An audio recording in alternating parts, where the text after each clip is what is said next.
Fala pessoal, seja bem-vindo aí a mais uma aula do treinamento de Reddit.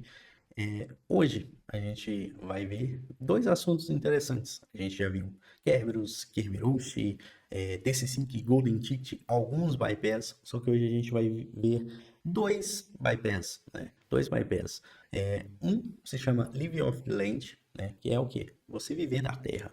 É um conceito muito interessante, é um conceito muito útil que é você viver naquilo que o sistema pode oferecer para você, né? De você não precisar trazer várias coisas para a máquina ali, que consequentemente aumentaria a sua detecção. Então é você utilizar os próprios binários ali legítimos dos sistemas para você alcançar os seus objetivos e sem levantar muita suspeita, porque os binários são legítimos, as suas operações, os seus comportamentos estão de acordo com o esperado. E outro conceito, né? Outro conceito, outro bypass que tem, que é bastante útil e interessante, que é você utilizar PowerShell sem PowerShell.exe. Por quê? Em alguns conceitos, você vai se deparar em algumas máquinas, em alguns workstations, em algumas operações, você vai se deparar com esse PowerShell.exe bloqueado dentro da máquina. Só que existe bypass para isso, né? E por que que eles bloqueiam o PowerShell?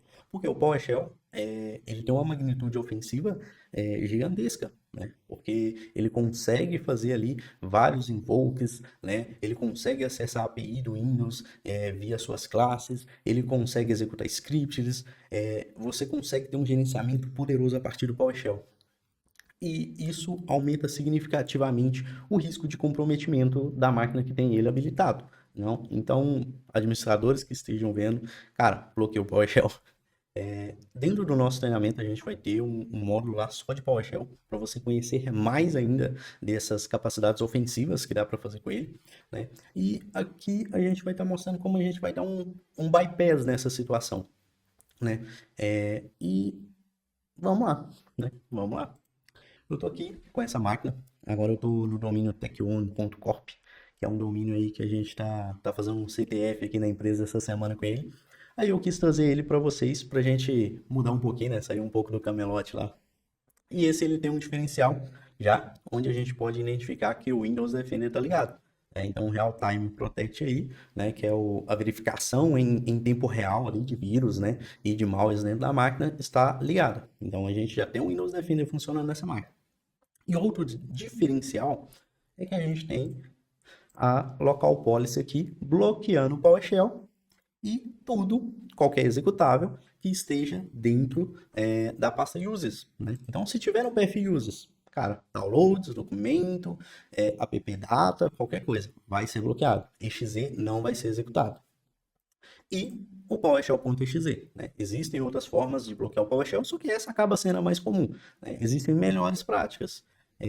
E agora a gente vai passar aí para as regras default de permissão, né? Que é o quê? Program Files. Então, é permitido iniciar programas exe a partir do Program Files e da Windows, C2./Windows. Por quê? Porque esses são programas legítimos, né? São programas ali essenciais para os sistemas. Então, não tem como você bloquear, né, que esses programas não sejam executados, né? Como que você vai bloquear ali o Explorer.exe, né, o Chrome, o Edge, esses outros aplicativos? A máquina vai se tornar inutilizável. Então, esses dois PF, eles ficam 100% ok, tem que permitir, senão a máquina vai acabar não funcionando. E aqui para os administrators, todas as permissões são concedidas. Então, todos os arquivos são funcionais para o administrator, exceto, né, os dois que a gente colocou aqui em cima para todo mundo. Então, os administrators também se encaixam. Então, um administrator não vai conseguir iniciar um PowerShell ou iniciar um exe a partir do users, né? Então, users public, XPTO não vai conseguir executar. Isso aqui já traz um contexto de segurança muito grande, né, para a máquina, para o domínio em si. Por quê? Cara, dificilmente essa máquina vai ser comprometida, né, por um executável malicioso, porque o usuário não vai ter permissão de iniciar esse executável, né? Então você consegue ali mitigar grande parte do risco. Só que a gente vai mostrar como que a gente pode estar dando um bypass e conseguindo executar ali um PowerShell e executando também da forma lá do Live off the Land, né? Vivendo da terra, vivendo o que o sistema pode dar pra gente. Então a gente vai estar aqui abrindo o meu Chrome aqui e deixa eu pegar um projetinho. Eu tenho um projeto aqui, eu não, né? O Bits Admin é um projeto bastante interessante. que é o No PowerShell. O que é esse No PowerShell? Ele é uma ferramenta em C Sharp, né, que tem ali comandos parecidos com o PowerShell e não executa o System Manager Automation.dll, que é ali a DLL, né, que é responsável, a biblioteca que é responsável pelo PowerShell. Então ele usa nativos.net, né, bibliotecas nativas, e você consegue estar startando ele com um DLL32. Então a gente tem aí uma ferramenta já útil, né, que você pode executar um PowerShell sem PowerShell, né? Então, se a gente até voltar lá na nossa máquina, e se eu tentar clicar aqui no meu PowerShell, por exemplo, a gente já vai receber um deny, né? Mostrando que o PowerShell está bloqueado, né, por política ali do seu sistema, né? E você tem que ver com o seu administrator. Então a gente não consegue executar um PowerShell nessa máquina, né? O Windows Defender está ligado. Então a gente já tem uma série de restrições aqui interessantes, né? Interessantes. Essa máquina, em teoria, está segura. A gente não consegue comprometer ela. Só que a gente vai ver uma forma assim. Voltando aqui o nosso No PowerShell, né? Você pode fazer o download dele aqui pela parte de releases, né? E você vai conseguir fazer aqui o download do zip, né? Do código-fonte, por aí vai para você utilizar. Atualmente, o No PowerShell ele não é detectado pelo Windows Defender, então você consegue executar ele diretamente, livremente, sem problemas. Só que o fato de ter o código-fonte é bastante interessante, porque a partir do momento que, se ele começar a ser detectado, você consegue fazer as alterações e continuar dando o seu bypass e continuar tendo acesso sem problemas nenhum. Eu já tenho ele baixado aqui, né? Eu já fiz o download dele anteriormente, e ele está aqui na nossa pasta da HackOne, ele no PowerShell. E é importante falar, né? Ele tem ali o CNA, que é o script do Cobalt Strike, então ele é compatível com o Cobalt Strike. E ele também tem a versão exe, né? Só que a gente não consegue mandar um exe para lá justamente por quê? Porque não podemos executar um exe. Só que a gente consegue executar o quê? DLL, né? Que são bibliotecas do sistema Windows. E a gente vai estar utilizando essa biblioteca no PowerShell 64, com DLL, para estar iniciando lá dentro do nosso sistema e estar utilizando o PowerShell sem ter PowerShell, né? E como que a gente vai mandar isso para lá? Já começa a ter um problema, né? A gente tem ali o Windows Defender, a gente tem um Smart Screen que ele pode travar algum sistema de execução, alguma coisa do tipo. E aí que entra o Living off the Land, né? Vivendo da Terra. Vamos utilizar algo do próprio sistema para resolver isso, né? Mostrando um pouco mais sobre o projeto do Living off the Land, a gente tem ele aqui, ele é um site bastante interessante, onde ele contém scripts, né? Programas, DLLs, e vários outros que você consegue utilizar. Por exemplo, você tem ali o app installer que você consegue fazer download por ele. Você tem o ASP.NET Compile que você consegue dar um bypass no AppLock. É um exemplo também. Você tem o CertOrc aqui que você consegue executar um DLL e executar um download. Então são binários do sistema que são legítimos, né? Só que eles conseguem fazer outras funções que podem ajudar você no seu dia a dia da sua operação e tudo mais, né? Então eles têm tarefas secundárias que ajudam a operação ofensiva. E são binários legítimos. Então, o seu comportamento é legítimo, o seu hash é legítimo, é assinado na maioria das vezes pela Microsoft. Então, não vai ser pego num EDR, não vai ser pego num antivírus, porque são aplicativos legítimos fazendo tarefas legítimas. Então, se a gente vir aqui, você pode navegar. Hoje ele conta com 202, né? Quando a gente está gravando esse vídeo, ele tem 202 binários. E a gente pode estar colocando aqui o que a gente quer. Por exemplo, download. A gente pode estar colocando um barra download aqui, que a gente vai ver todos os binários que estão relacionados ao sistema de downloads. Então, todos esses binários aqui presentes, a gente consegue fazer um download na vítima utilizando eles, né? Alguns já deixam de funcionar, e a partir do momento que você já tem conhecimento das falhas, né, que eles têm, as empresas já correm para resolver isso. E a gente vai estar utilizando um cara aqui bastante legal, que é esse Desktop Image Download.exe, que é o quê? Ele é um Windows binário usado para configurar o lock screen, né? A imagem de lock screen ali do Windows. Então, cara, suave, legítimo, né? Completamente legítimo. Por que isso faria mal a um sistema? E ele tem a capacidade de fazer download. Então, a gente vai estar utilizando ele. Só que percebe que ele já está fazendo um download direto aqui. Não é interessante a gente passar um exe, uma DLL direto aqui. Porque caso porventura, todavia, essa command line bate em algum sistema de detecção, uma DLL provavelmente vai ser detectada, né? Se você está fazendo um download de uma DLL, provavelmente vai ser detectado. Independente do arquivo, independente do programa que você está executando. Isso falando de CIEM, tá? De CIEM, porque você vai estar utilizando ali regras de detecções baseadas em command lines, em comportamentos, e isso vai ser detectado. Só que a gente pode estar utilizando isso de outra forma, né? Tem um outro aqui que a gente pode estar procurando, em vez de download agora, a gente pode estar utilizando encode, que é o cert útil. Ah, Francisco, mas o cert útil, né, ele é muito detectável, porque um cert útil fazendo ali um download direto da URL, isso já é muito comum, já é muito visado. Só que a gente não vai utilizar ele para fazer o download, a gente vai utilizar ele para fazer o encode da nossa DLL. Então, se a gente pegar aqui, ó, o sistema de encode dele, que é esse formato aqui, ele te dá até o exemplo, e a gente vir aqui e pegar o nosso no PowerShell 64, né? Que vai ser a entrada e o encode final dele, a gente vai estar colocando wallpaper.png. Por quê? Porque é o formato de uma imagem, né? É um formato de uma imagem que você vai estar fazendo ali o download via um aplicativo que faz a configuração de imagem de wallpaper. Então, note que você está vivendo da tela, você está vivendo daquilo que o sistema te fornece, né? Você está utilizando um aplicativo de desktop ali para configurar, para fazer um download de uma imagem de wallpaper, né? Então, se a gente der um ls aqui, a gente já tem, né, o wallpaper aqui criado, .png, e a gente vai estar fazendo o download dele lá do outro lado da máquina. Então, se a gente posso subir aqui um servidor Python na porta 80 e a gente já vai estar com ele disponível. Deixa eu só pegar meu IP aqui. 79, perfeito. Perfeito. E a gente vai estar executando ele aqui. Aqui na nossa máquina, né, como só o nosso PowerShell está bloqueado, o CMD normalmente não é, né, porque o CMD tem um poder ofensivo muito mais baixo e ele vai ser utilizado aí para tarefas de configurações do sistema, né? Então você não pode bloquear todas as coisas. Então aqui você já consegue ter aplicativos para você estar utilizando via CMD, né? E aqui, dando um ls, né, CMD, dir, né?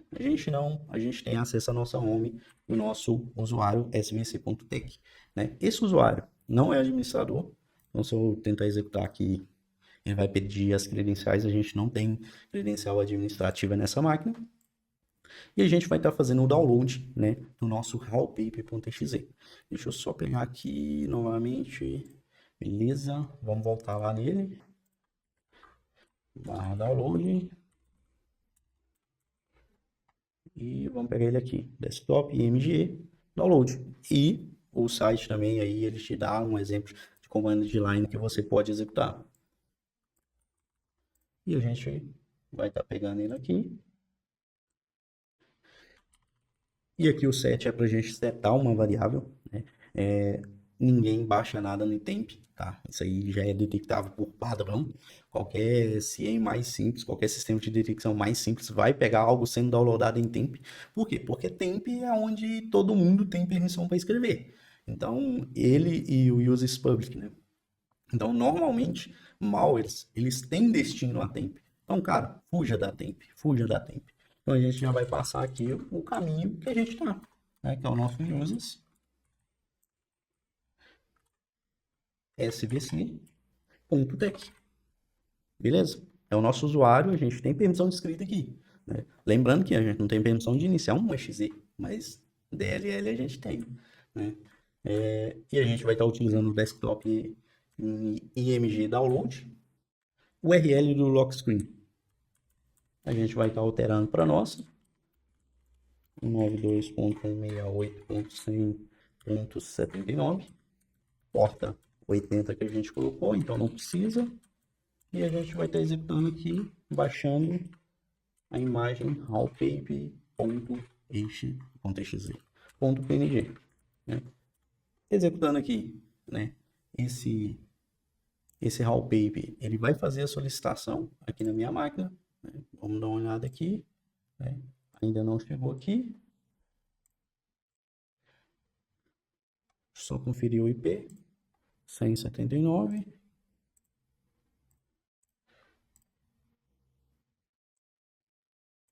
Ficou um ponto .com ali, né? Cortado aqui do lado. Aqui, ó. E a gente pode tirar ele aqui e a gente vai ter sucesso no nosso download. Prontinho, prontinho, prontinho. Agora sim, a gente já recebeu o download aqui do nosso lado. Ele vai criar uma pasta chamada Personalization. E é onde vai estar o nosso binário baixado, né? A nossa DLL em formato PNG. Se a gente der um CD aqui dentro, a gente tem um DIR, CD lock string. E aqui a gente vai ter a nossa DLL wallpaper.png, né? E agora o que a gente faz com isso? Cara, a gente não tem uma DLL aqui. A gente tem uma imagem, a gente tem um PNG, a gente tem um TXT aqui no formato encode. O que a gente faz com isso? A gente vai utilizar o próprio certútil que a gente utilizou lá na minha máquina hospedeiro, aqui na vítima, para fazer esse decode de volta e transformar essa imagem em uma DLL. Vamos voltar lá no nosso querido binários aqui, certútil, e a gente vai fazer o decode, que é a mesma coisa, é só passar o parâmetro decode. Então, a gente voltando, a gente tem o certútil.exe menos decode, né? E a gente vai passar um lock screen e a gente vai passar aqui um nome de DLL. Então, qual o mais simples aí para a gente fazer um DL, um nome menos sucinto, né? Um nome mais tranquilo, né? A gente pode utilizar script, backup, algo que seja mais legítimo possível, né? A gente não vai utilizar o no PowerShell.dll, a gente pode utilizar teste, backup, cmd, task, algo do tipo, qualquer outro tipo de nome que não seja exatamente o nome do binário que você está utilizando, né? Então eu vou passar aqui um task.dll e a gente vai ter o decode com sucesso. Então, se eu der um dia aqui dentro, por exemplo, a gente já tem o task DLL. E se eu der o 1DLL32, que é outro, né, binário aí do Live off the Land, né? Então, a gente está utilizando mais recursos do próprio sistema, sem precisar utilizar fora, né? Então, a gente vai passar por um barra execution. E a gente tem acesso ao 1DLL32. Aqui. E é somente passar a DLL e o entry point dessa DLL, né? Então, voltando aqui, um DLL32, task.dll, e aqui nessa máquina, a gente vai estar tendo agora um PowerShell para ser executado. Se eu der aqui um OMI, né? E se eu der um ls, tudo vai estar funcional. Se eu der um help também, eu vou conseguir ver todos os comandos aceitáveis aí dentro do nosso no PowerShell.dll, né? E ele tem vários processos que já são excelentes para enumerações ali, né? Utilizando módulos do próprio Active Directory, né? E também fazendo várias formas aí de você estar enumerando de uma forma mais stealth. E lembrando que essa DLL e esse módulo do PowerShell, eles não deixam logs padrões de PowerShell, né? Então, é um módulo bastante eficaz aí de evasão para você estar dando bypass ali em sistemas de restrições, por exemplo, o AppLock, né? Então, a gente viu hoje dois conceitos bastante interessantes, que é o Live off the Land, que é você utilizar coisas do próprio sistema ali legítimas para estar executando e atingindo o seu objetivo. E outro conceito bastante interessante é, você não precisa do PowerShell.exe, né? A maioria das limitações está aqui na nossa cabeça. A partir do momento que você achar que não dá para fazer algo, é aí que realmente não vai dar para ser feito, né? Então você tem que sempre quebrar essa caixa e destravar esse pensamento, né? Você consegue executar a PowerShell mesmo que não tenha o PowerShell.exe, você consegue fazer o que você quiser dentro de um sistema operacional, só basta conhecê-lo, né? E por hoje é isso aí, pessoal. Agradeço a participação de todo mundo que teve e dei uma olhada no site do Live off the Land, tem vários binários ali interessantes, úteis pra caramba.